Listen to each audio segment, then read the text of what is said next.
Bonjour tout le monde. J'espère que vous allez bien. Hello, everybody, and hello to you, Mr. Awesome. Thank you for being here. I hope you're doing very well. So, tonight is going to be a relatively quick movie review of the 2000 movie The Cell with Jennifer Lopez, our favorite actress. Not at all. Oh, that cough. Oh. Winter does that to me every year. Um, and it obviously starred other individuals such as Vincent Donofrio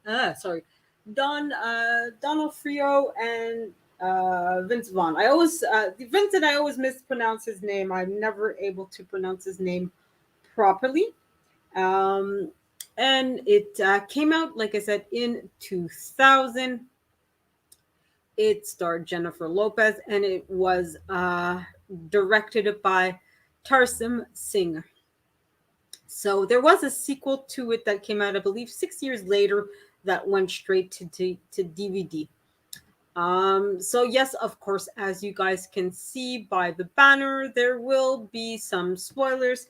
So if you have not watched this movie, this may not be the live for you, but if you have seen the movie or you don't care about spoilers, please feel free to get a cup of coffee and a chair and let's chat.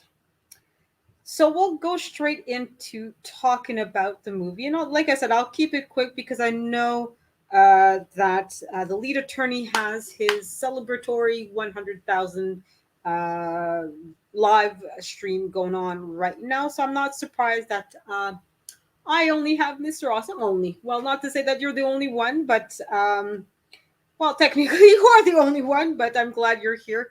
And that I assume most people are watching given priority to watch the lead attorney. I don't blame them.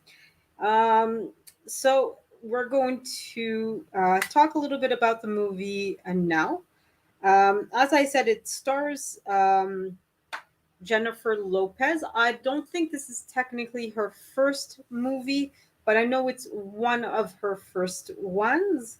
It was produced by New Line, and this is back in the day where I think technically it was owned by Time Warner, but New Line was still relatively independent and was still, really producing good quality horror movies and really taking chances with the content that it was creating.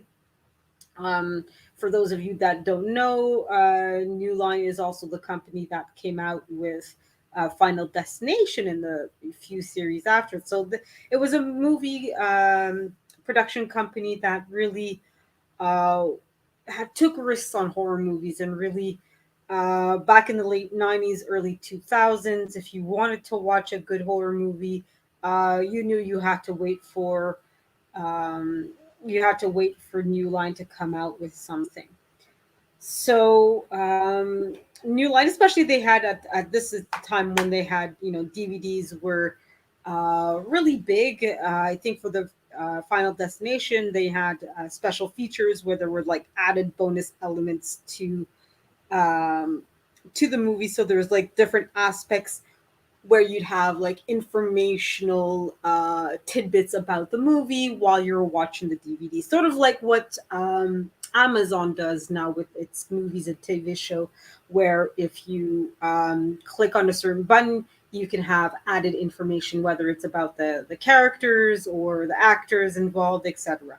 So they kind of picked that up, I guess, from New Line, or it's something that's common enough where everybody wants to do it. So to get into a little bit of the movie, in this movie, Vincent D'Onofrio, sorry, I'm always going to mispronounce his name, is actually a serial deleter, let's put it that way. He goes after quite a few victims. I think in this movie, he has six or seven people that he's canceled, and he kidnaps an eighth one. Um, so in the movie, Jennifer Lopez's character is a psychologist who who's basically helping the police, of the FBI to be exact. Vince Vaughn is the FBI agent. She's contracted by Vince Vaughn to find Vincent's character, Vincent's serial deleter. And the reason why Jennifer's character is contracted to do so is because she uses a particular technique where she has a device that allows her to literally go into the brains of people and be in their minds. And why they have to do this is because the person that they suspect, can you make them eat them? Yeah, no, not quite that, Mr. Awesome. But basically, it's more getting into the brains more on its psychological level. So the reason why she has to is because the person that they suspect kidnapped the latest victim um, has basically gone into this coma and cannot talk nor reveal where his victim is, where the latest victim is, and they have a time crunch, so it's not like they can wait forever. I believe they say that she has maybe 2 or 3 days to survive, and they know this from the previous victims and so forth. So, yeah, I know. You're all for the eating the brains. I know you're a zombie. It's okay, Mr. Awesome. It's all about brain eating, so it's okay. I don't blame you. Brains are delicious with a little bit of paprika. So she has this device that she allows her to go literally into the brains of people and know what they're thinking. So you see that at the beginning of the movie. She's helping this child who has a type of schizophrenia and isn't able to communicate. And of course, the parents don't really believe that she can actually do this. That they're, that the clinic is really just making this whole process up to sort of have them on the hook for money. Yeah, it definitely. I think it was more Hannibal that you're talking about. That's more about the zombie esque brain eating or brain getting into the brains of people. So yeah, that's definitely not quite the same kind of movie. So what I'm going to do now is show a really quick clip of the previews, because obviously since this is copyrighted by New Line, I obviously can't show the full trailer. Um, and we'll talk a little bit more about the movie and my personal thoughts on it in just a second. So here's the movie clip, and like I said, it'll be a brief, 5 or 6 seconds, nothing too much. We all know how copyright works, especially me, since I had a nice little review of copyright this morning on my live I did earlier today. So we're gonna share the screen, and we're gonna watch that now. Do you believe there's a part of yourself that you don't show anybody? When I'm inside, I get to see those things. And that's it. So, like I said, we all know how copyright is with YouTube. So, as you can saw, the red suits and the little cloth that they put over their face, that's the machine, and they have to get into a suit in order to be able to connect two people together. So, basically, especially with clients that are not communicative or have serious mental disorders, I can see how having this kind of tool is important. But of course, in the movie, they emphasize how this can also be very dangerous because, and you'll see in the movie later on, and you got little quick glimpses of it. The other person, just as much as though, even though you're technically in their mind, they they can have control of you and your free will. So you could technically be captured in their minds and not have a way out of it. So you'll see that Jennifer Lopez's characters, that's what happens. despite her being a mentally and physically strong character, she's kind of enthralled and by the character, by Vincent's character, and is put in this position where she truly believes that she's part of his world rather than being an independent entity from him. So, because he's psychotic, obviously, part of that is because he's so terrifying to her. But Vincent also terrorized her at the beginning, where he basically knocked her, was able to knock her over the head, figuratively, because obviously she's in his mind, and was able to sort of take control of Jennifer's character that way. Now, the movie, what I liked about the movie is that it was very visually appealing. The trailer that you saw wasn't really, didn't really do it justice, because it's very, that desert scene is an actual desert in Africa. It was very bright. It was very visually very beautiful to look at as a movie. The storyline, and that's one of the criticisms that you can make of the movie. It was a bit convoluted, where of course, you have a lot of movies where, oh, you have to somehow convince the serial killer to tell the story before the next victim passes away, and of course, the heroes find out in time. Now, how, of course, she does manage to get out of Vincent's mind and save the day. Of course, you ask how she was able to do this if she was under his spell. Of course, Vince Vaughn's character goes in to the mind of Vincent, and that's kind of where you see glimpses of the killers, sorry, the cancelers, I should say, the cancelers' mind frame, and that you can tell that I I'm pretty sure it's determined that he also had schizophrenia or some kind of mental issue, and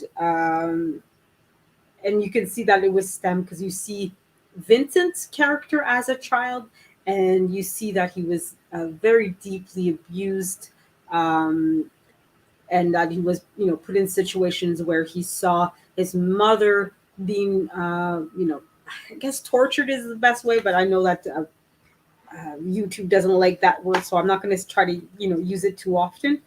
Um, so of course, Vince Vaughn's character witnesses a lot of those memories that Vincent has as a child of his childhood, and in one of those memories, you see, uh, I believe it's a cow basically being cut into large sections, where you see, even though the animal is fictitious, sorry, you see it breathing and still functioning, even though it's in pieces, essentially.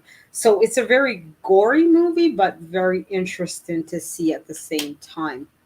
So, um, it's a whole, and that's where I see that it's a sort of convoluted plot, where it's, the damsel's like, I can do it, I can save, everybody, and of course, without the man's help to come in and save her and convince her, hey, you need to get out, this is not the real world. And of course, he does that by revealing something horrible about herself that she only told him, and that, of course, that got her out of the days of being under the control of Vincent's character.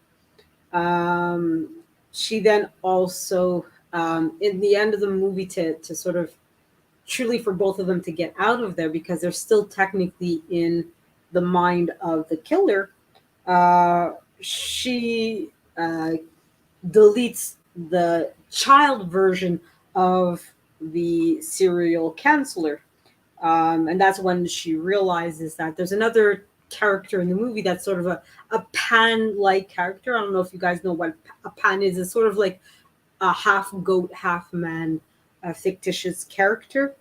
Or I guess maybe a demon would also be a good way of describing that character.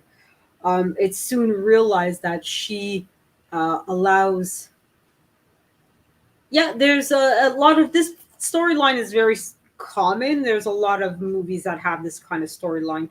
to it. Um, so she basically, because obviously in the movie as well, it has a lot of religious undertones to it. Part of what the father would do as well when he was going after the child, his son, the serial deleter, and the serial deleter's mother.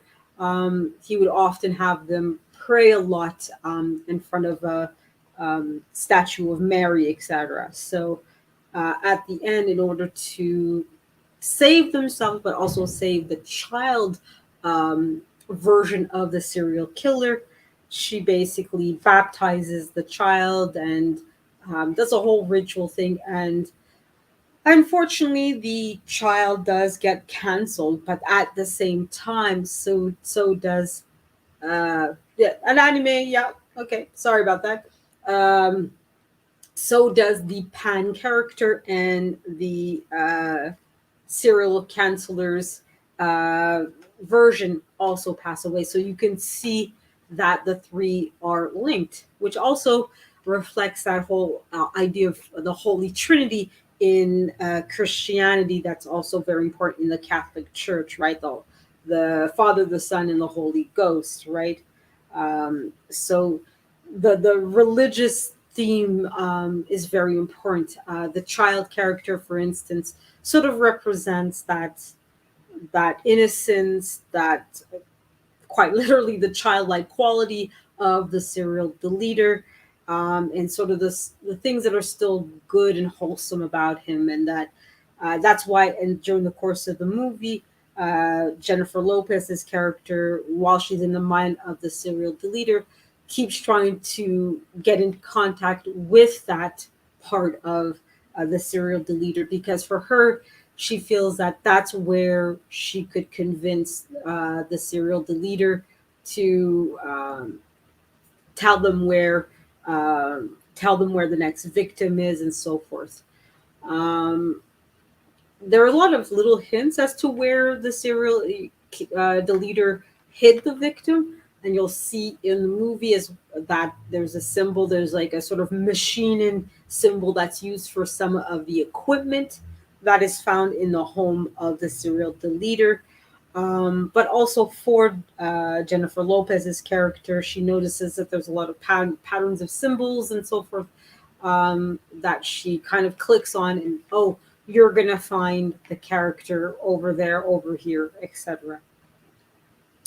And of course, the two other parts of the Holy Trinity in this movie is, of course, the more Pan-like character, which I guess is the reverse of the Holy Ghost.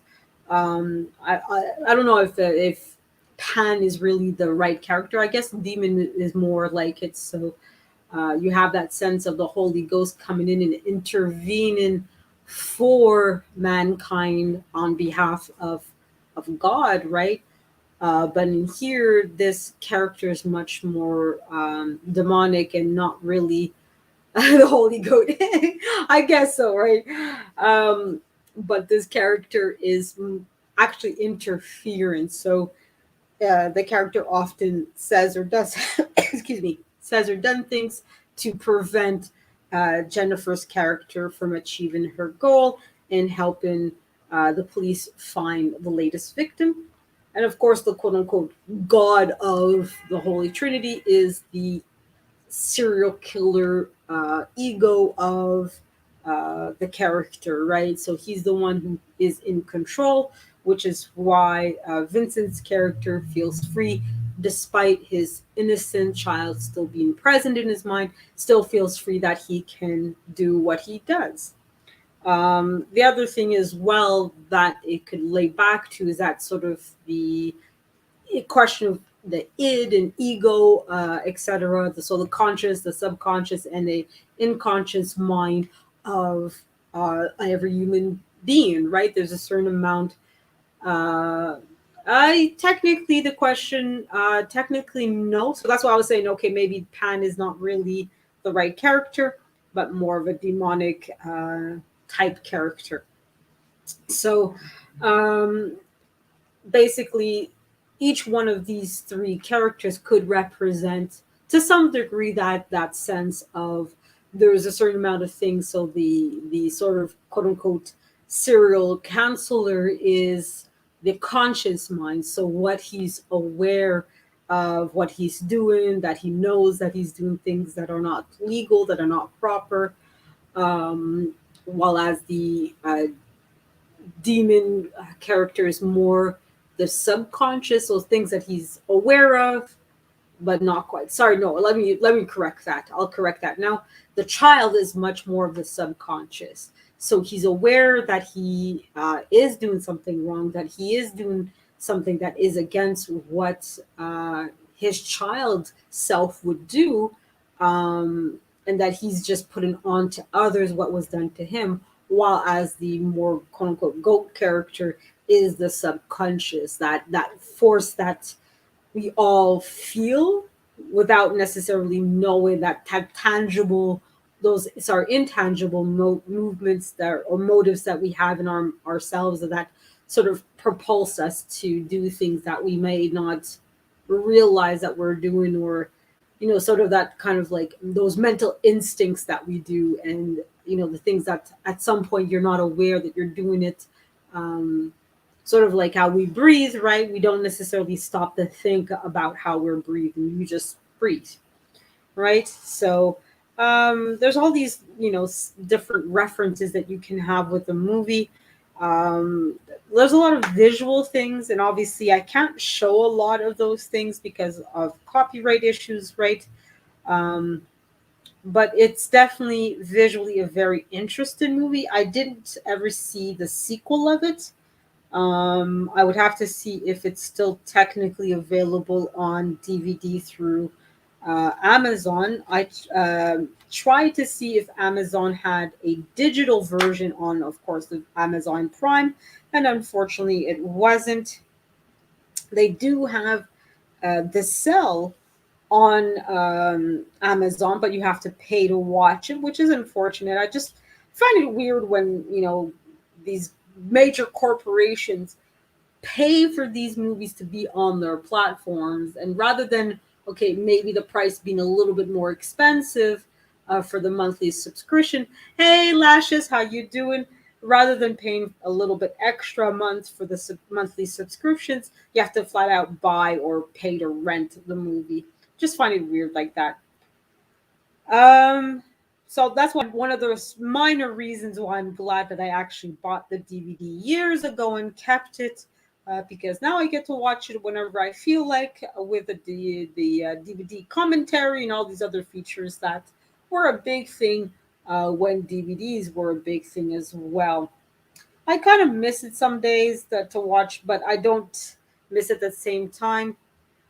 Yeah, $3 on YouTube, but still, I mean, you know, but I guess with YouTube, you're not paying for YouTube technically, so it's not so bad. Um, but yeah, so Lashes, we're talking about the movie The Cell. I'm basically nearly done. I mean, I don't have a whole lot to say much more about this movie. It definitely was a very interesting movie, like I said, especially for the more visual aspects of it.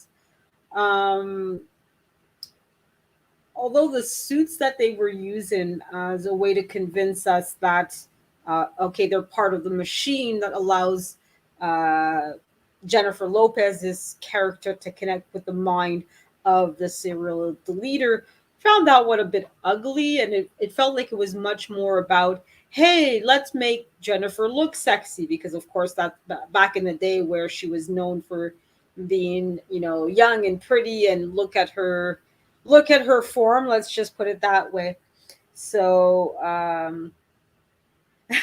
yeah, there's definitely some things about DVDs, Mr. Awesome, I don't miss it. For me, it's the noise. It's like now, eh, after several years of having content digitally and then playing a DVD a few months ago, I was like, oh my my goodness, this is making a lot of noise. So I definitely don't miss that. So there's definitely lots of things about DVDs I'm glad are no longer a thing, but a lot of things that I do miss. I do miss the commentaries. I do miss the special features. I thought that those things really add. to the movie, especially when they are talking about, you know, okay, how did we get to this scene? So, for instance, in the opening scene of this movie, where you see one of the victims and the serial deleters procedure of deleting the character, you see you hear, I should say, the director commenting about the actress that's going to be pretended to be deleted, and that was really what was interesting for me in this whole thing, was that the director was saying, yeah, this girl was telling me she could swim, not a problem. She's, really competent, and then only to discover that the actress was lying and did not know how to swim. And the reason why this was important is because the character ends up drowning in the scene. So yeah, that's definitely not a position you want to be in when you as the actress have no idea how to swim, and your character is going to be in a large body of water. So, and especially it's one of those scenes where the character, you can't hide the fact that there are people around her, because the body of water is clear water. So you see everything around.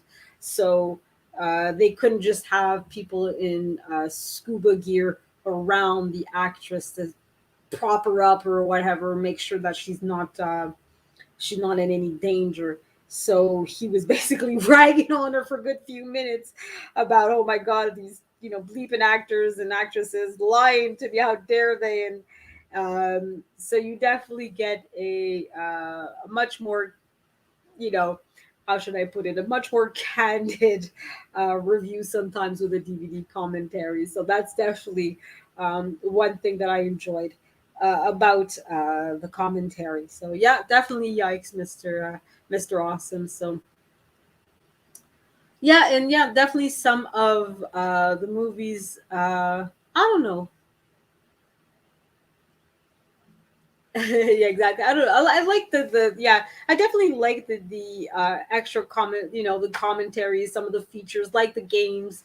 As I was saying with I believe with because I think New Line, that's what they were trying to do at some point to sort of boost up sales, is for Final Destination 2. I remember, if I remember correctly, they had one particular game where you could predict when you would be canceled. Ooh, ha, and you sort of had to answer. So I know that was for the one, and for the second, I believe it was the where they had where you could um, click certain things and you could get more information about the movie. So it wasn't just the director or one of the actors or what have you commenting on the movie. It was flat out like a text on the screen that would say, "Oh well, in this scene, this is what they did," and so forth. So it definitely was fun for that. Now, obviously, these days, I guess that's going to be part of the metaverse that apparently is being built. Um, you also have these kind of things as promos for the movie. Um, so I guess they're still around, but not quite in the same way. But I would definitely like seeing movie commentaries be a thing again. But I think I'm probably one of the few minority of individuals that miss it, because for a movie like The Cell, where you kind of see these visual things that are going on, yeah, definitely bloopers and behind the scenes. I think those are still something that still get done relatively often, especially if you're talking about a major movie, like something like Into the Jungle, not Into the Jungle. Sorry, I'm blanking on that recent movie with.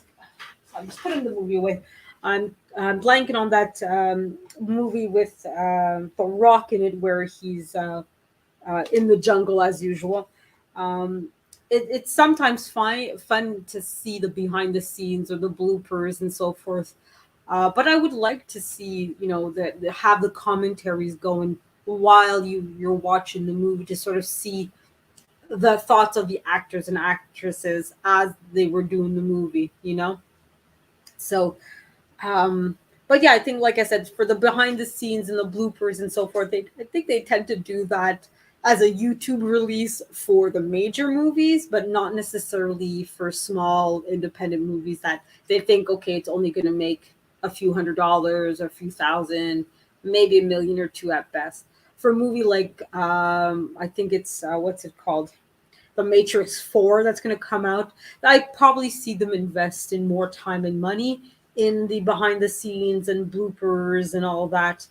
Um, but not necessarily a smaller movie. But, anyways, so that's pretty much it that I have for now, guys. I know that there is the live for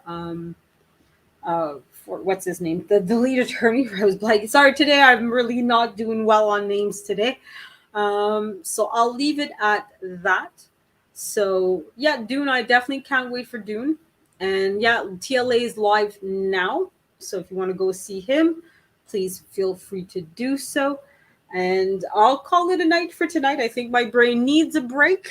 And yeah, that's pretty much it, guys. So thank you, Mr. Awesome, for being here. Thank you, Lashes Journey, as well, for being here.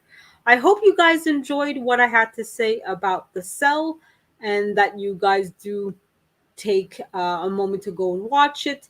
I might revamp the series for after the new year and make it more of a series where, because I saw there's a couple of movies on another movie review channel that I saw that, hey, that's a good movie. I haven't seen that. I'm like, okay, why don't I, connect that? Okay, I watched this movie because I saw this channel review doing it and so forth. So I might revamp it and do it more like that. So, anyways, that's it for tonight. I do have my live tomorrow at 7:30, where I teach you guys French. So hopefully you guys will be there as well to learn a little bit of French. If not, I will see you guys in the streams. Hopefully, Lashes, you will be alive. Um, I got to need to know from you to do somewhere where you post your movies. I do try to schedule my movies ahead of time. Okay, so oftentimes if you go on to, hey Shakila, wink wink, nod nod, I'll be leaving in a couple of seconds. So, but thank you for coming. Yeah, it's definitely a good idea to watch the movie before I talk about it. But yes, I do try to plan the movies, my live, sorry, ahead of time, so that way, hopefully, you don't get too many spoiler alerts, and you can actually have a discussion. Because obviously, part of what would make these lives much more interesting, not only for me but for you guys, is if you guys actually saw the movie and we could talk about it together rather than me just talk about it and then you guys, oh, okay, that's interesting. So yeah, so definitely check it out. I think I have already a couple of my lives for next week planned out, including the Saturday, beer, a movie, and three talking heads. And I think I will be finishing off my series about uh, Cowboy Bebop. So that's an anime on Netflix. And I will have to finish watching the last few episodes I have of that show, and as well as watching the live action version that they have on Netflix. So if you want to be part of that conversation, Mr. Awesome, I definitely recommend that you watch Cowboy Bebop. It also will allow you, because I did two other live streams about that particular anime. So you definitely could, watch that and participate in my conversation next Saturday about that particular show. All right, so that's it for tonight, guys. I will be taking a little bit of a mini break until tomorrow. So I think, yeah, definitely got it lit. So tomorrow will be, of course, my one live about uh, teaching you guys French. So, Mr. Awesome, you're definitely more than welcome to join me then. Hello, Kurt Russell. Yes, you came in time. At least you came, but I was ending the live. But thank you for being here with me. Both Shakila, both Kurt, and Lasha's Journey. Sorry, my brain does not want to compute names today. I apologize.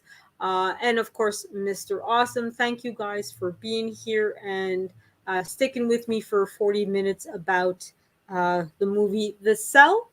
So, if you guys want to know what I was talking about, review the live stream, but also go take a minute to check out the movie for yourselves if you can.